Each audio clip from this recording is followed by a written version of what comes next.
ఇక న్యాయ పోరాటం అన్నింటికంటే పెద్దది, అలాగే అన్నింటికంటే క్లిష్టమైంది. వెళ్ళు, నీ ఉద్యోగం ఖాయమే.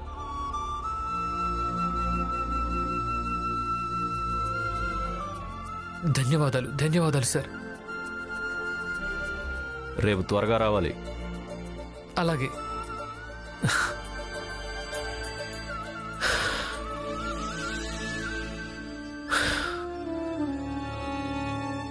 జిజాబాయ్, కొన్ని మంచినీళ్ళు తెచ్చివు. ఒక శుభవార్త. అమ్మా, ఎలాంటి శుభవార్త అన్నయ్య? చెప్తాను.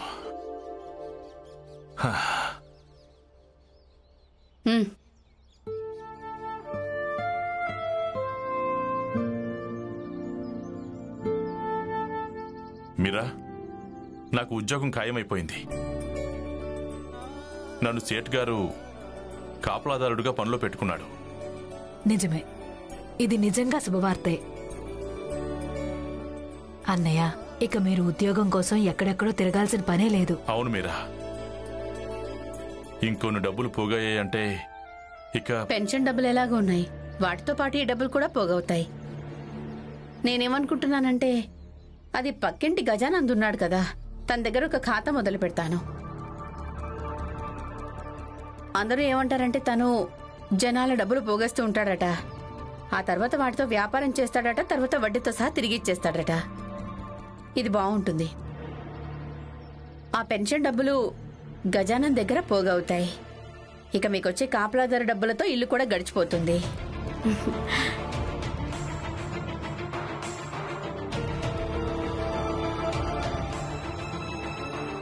నాకు అర్థమైందిలేండి మీరేం చెప్పాలని ఆలోచిస్తున్నారు.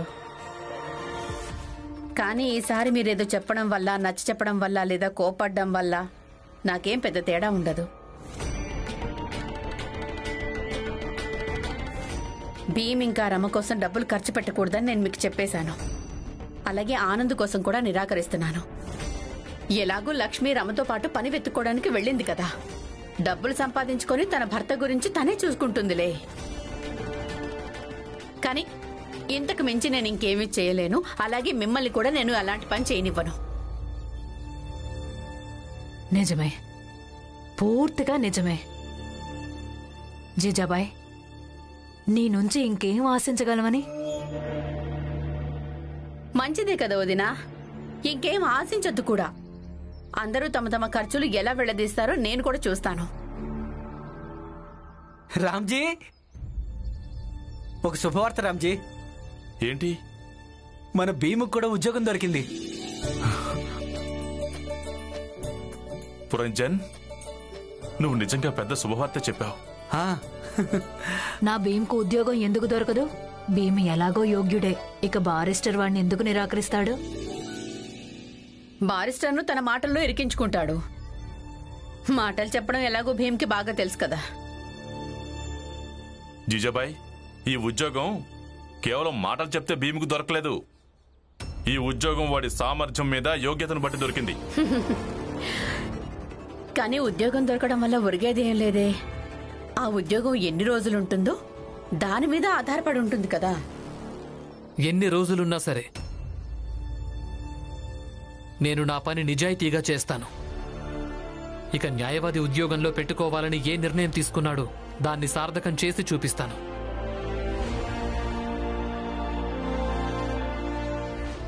చూడు బాబు, నువ్వు సరిగ్గా చెప్పావు. అలాగే చెయ్యి.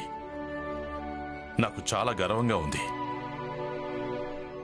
అన్నట్టు కొత్త ఉద్యోగం దొరికిన సందర్భంగా అభినందనలు. ధన్యవాదాలు నాన్న. బాబు భీమ్, నీకు ఉద్యోగం వచ్చిన సందర్భంగా చాలా చాలా అభినందనలు. ధన్యవాదాలు అత్తయ్య. అవును బాబు, నీకు మా హృదయపూర్వక అభినందనలు.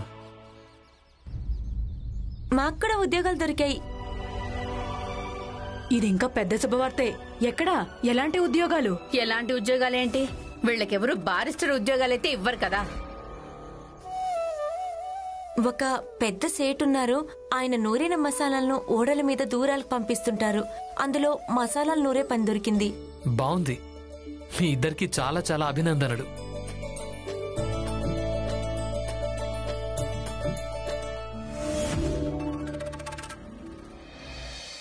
కానీ రమా, చిన్న జాతి వాళ్ళు నూరిన మసాలాల వల్ల వాళ్ళకి ఇబ్బంది ఏమీ కలగదు కదా?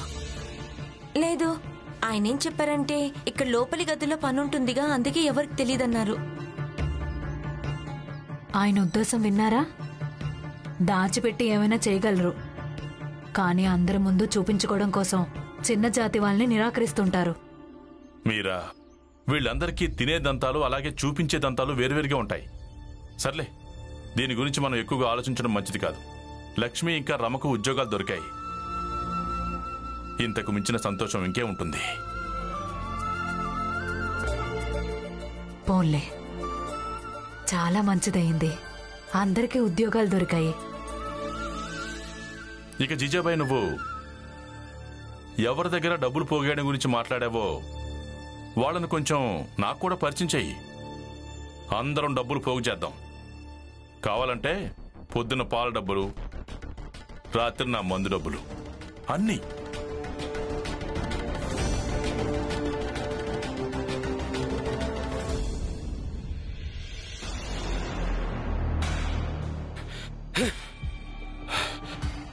ఆ భీమ్రావుని నేను ఇప్పుడు ఏం చెయ్యాలో నాకేమీ అర్థం కావటం లేదు.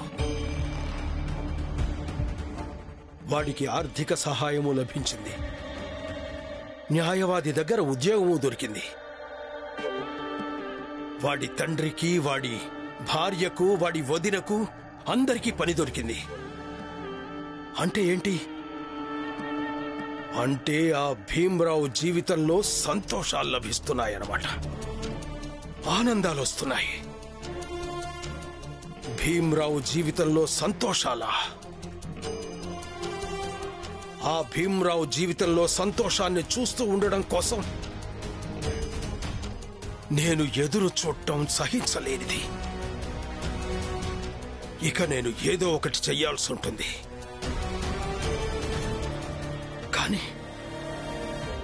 కానీ ఏం చెయ్యాలి?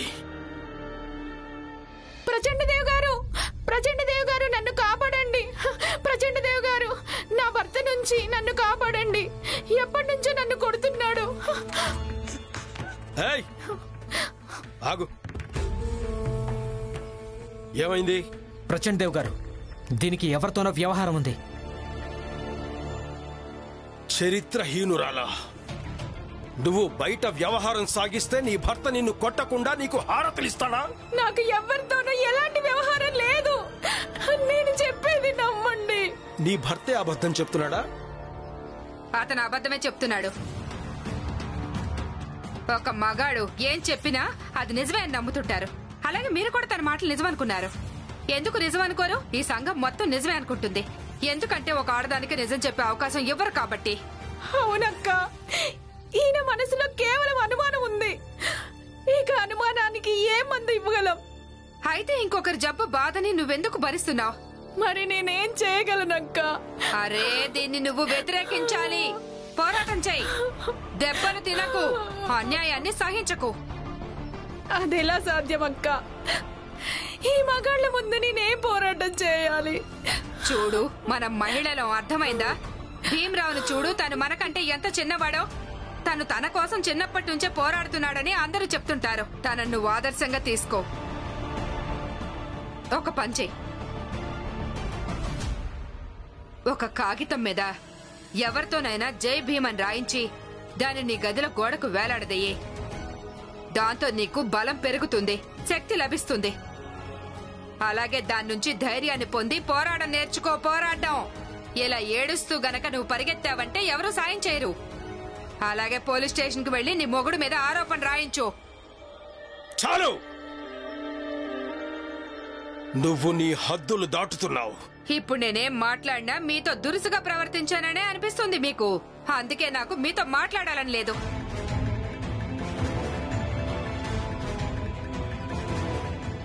నాకెవరితోనో వ్యవహారం ఉందని మీకు అనిపిస్తుంది కదా? అయితే ఉంది. ఈ రోజు నుంచి ఎలాంటి సంజాయిషి ఇవ్వను. ధన్యవాదాలక్క.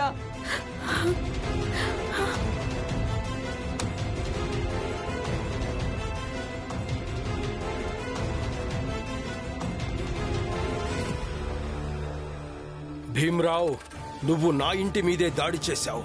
ఇప్పుడు చూడు, నీ వేళ్లన్నీ నేను ఒక్కొక్కటిగా ఎలా నరికేస్తానో.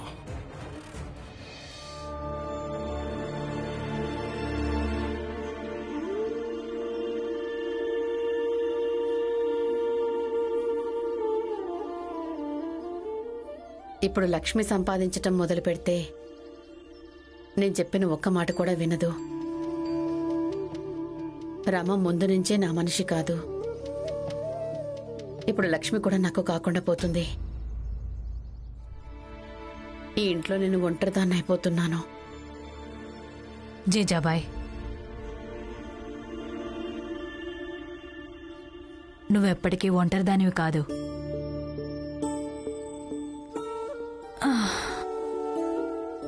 నేను ఉన్నంత వరకు నిన్ను నేను ఒంటరిదాన్ని కానివ్వను. కావాలంటే నన్ను పంచి విడదీసినా సరే, కానీ నేను నిన్ను ఒంటరిదాన్ని కానివ్వను. మా అన్నయ్యకు నీకు పెళ్లి చేయించి తీసుకొచ్చాను. అందుకే నాకు నీ గురించి బెంగ ఉంది. నాకు నీకు మధ్య ఎలాంటి బంధం ఉన్నా సరే, కానీ బఠానీ ఓల్ చేయడంలో నీకు నేనే సహాయం చేస్తాను. కానీ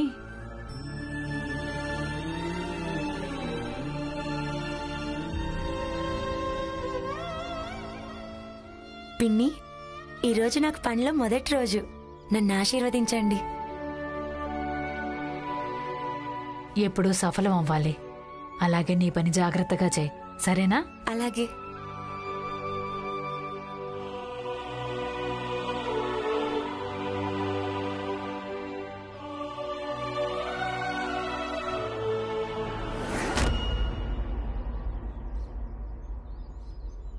ఏం అవసరం లేదు.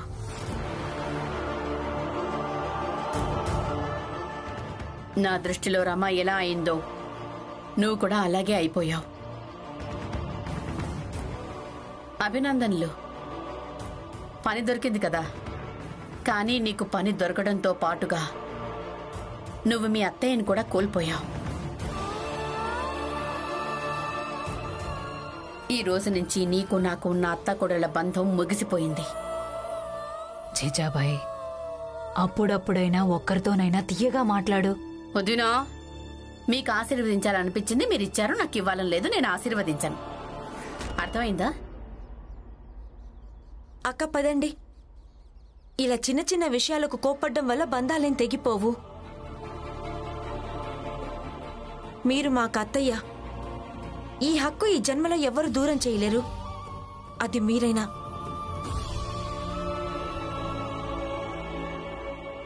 నువ్వు అన్నది నిజమే రమా. బంధాలు ఇంత త్వరగా తెగిపోవులే.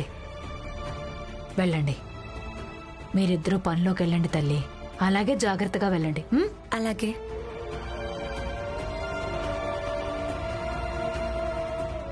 జోషి గారు, ఈరోజు హఠాత్తుగా మా ఇంటికి వచ్చారేంటి? ఆనందంగా ఉంది, కానీ ఇన్ని రోజులు ఎక్కడున్నారు? మీకోసం చాలా వెతికాను, కానీ ఏం తెలియలేదు. అన్నీ చెప్తాను ప్రభాకర్, అన్నీ చెప్తాను. ముందు టీ తాగు.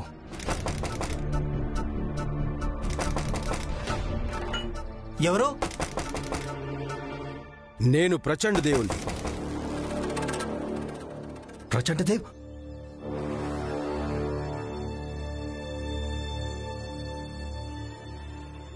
ఈ ముసలోడు నన్ను వదిలిపెట్టడమే లేదు. నన్ను చాలా విసిగిస్తున్నాడు.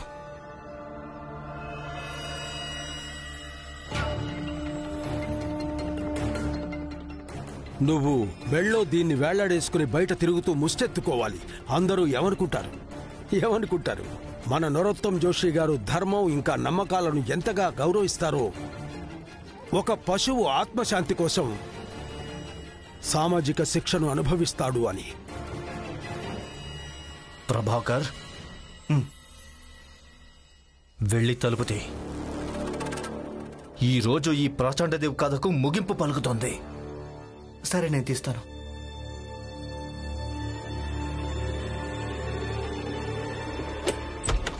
ప్రచండదేవ్ గారు మీరా? నరోత్తమ్ జోషి ఎక్కడున్నాడు? నరోత్తమ్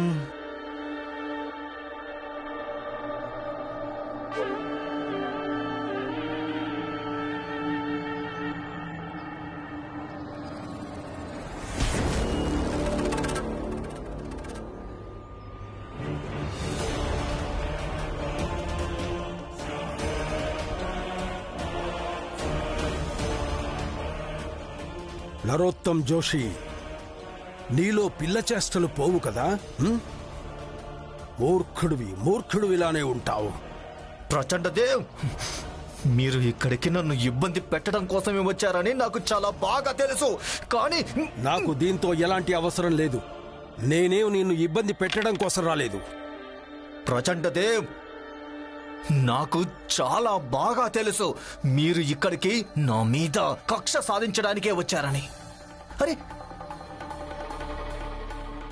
మిమ్మల్ని నేను నాకు ఆదర్శంగా తీసుకునేవాణ్ణి ప్రచండదేవ్. నేను మీ అడుగు జాడలో నడవడానికి ప్రయత్నించేవాణ్ణి. అలాగే మిమ్మల్ని నేను... అందుకే నువ్వు నన్ను అవమానించావా? నన్ను నువ్వు ఆదర్శంగా తీసుకునేవాడివి కదా. అందుకే నా దగ్గర అవమానకరమైన పదాల్ని ప్రయోగించావా? నరోత్తమ్ జోషి, నువ్వు మర్చిపోయావా? గుర్తు చేసుకో. నువ్వు నన్ను ఎన్నెన్ని మాటలు అన్నావు. నీకు గుర్తుందా లేదా? మీరు కేవలం ధర్మానికి గుత్తేదారు అయినట్టు నాటకాలు ఆడతారు. మీరొక మోసగాడు. మీరు ఆ భీమరావుకు అప్పుడు ఏం చేయలేకపోయారు, వాడిని పరీక్ష రాయకుండా ఆపలేకపోయారు. మీకు అసలు సిగ్గనేదే లేదు. మీకు ఏమి చేత కాదని నాకు బాగా అర్థమయ్యింది. మీరు మసాజ్ చేయించుకోండి. అలాగే మసాజ్ చేయించుకొని మీ చేతులకు గాజులు వేసుకొని ఇంట్లో ఏదైనా ఒక మూలన కూర్చోండి. వెళ్ళండి. సర్లే, నేనిక్కడికి దానికోసం రాలేదు. నాకు నీతో అవసరం ఉంది నరోత్తమ్ జోషి. భీమ్రావ్ ఇంకా తన ఇంట్లో వాళ్ళు మనకు, అలాగే మన జాతి వాళ్ల విషయంలో ప్రమాదకరంగా మారుతూ వెళుతున్నారు. ఒకవేళ మనిద్దరికీ ఉన్న గొడవల వల్ల ఆ భీమ్రావే గెలుస్తాడేమో.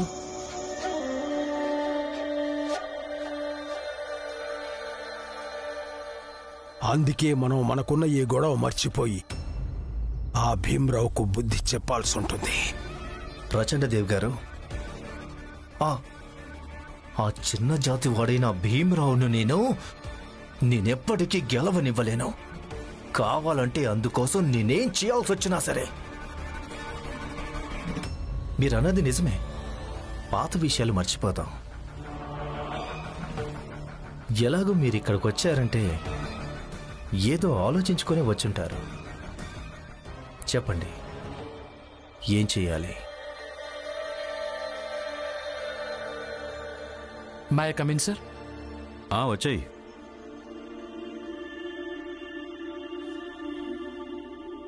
సార్, నేను ఇప్పుడు ఏం చేయాలి? ప్రస్తుతం పనేమి లేదు. నీకేం చేయాలనిపిస్తే అది చెయ్యి.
నమస్కారం లాయర్ గారు.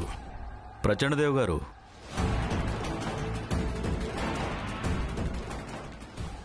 ఎలా ఉన్నారు మీరు? లాయర్ గారు, ఇతని పేరు నరోత్తమ్ జోషి. నిజంగా చాలా ప్రతిభగల కుర్రాడు. ఇతను భవిష్యత్తులో మీలాగే పెద్ద న్యాయవాది కావాలనుకుంటున్నాడు. అందుకే మిమ్మల్ని విజ్ఞప్తి చేస్తున్నాను, మీరు తనను ఉద్యోగంలో పెట్టుకోవాలి. ఇతనికి డబ్బులు అక్కర్లేదు. నిజానికి తనకు మీలాగే మంచి పెద్ద లాయర్ అవ్వాలనుకుంటున్నాడు. అవును సార్, నేను మీకు మాటిస్తున్నాను. మీకు ఆరోపణ చేసే అవకాశం కూడా ఇవ్వను.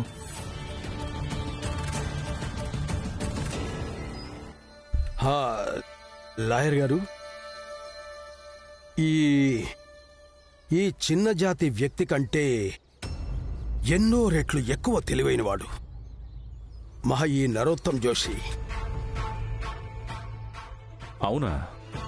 మీకు తన జాతి కూడా తెలుసా? అవును, ఇతని జాతి అలాగే ఇతని స్తోమత, ఇతని గురించి నాకు చాలా బాగా తెలుసు లాయర్ గారు. మా కాలేజీలోనే చదువుతాడు.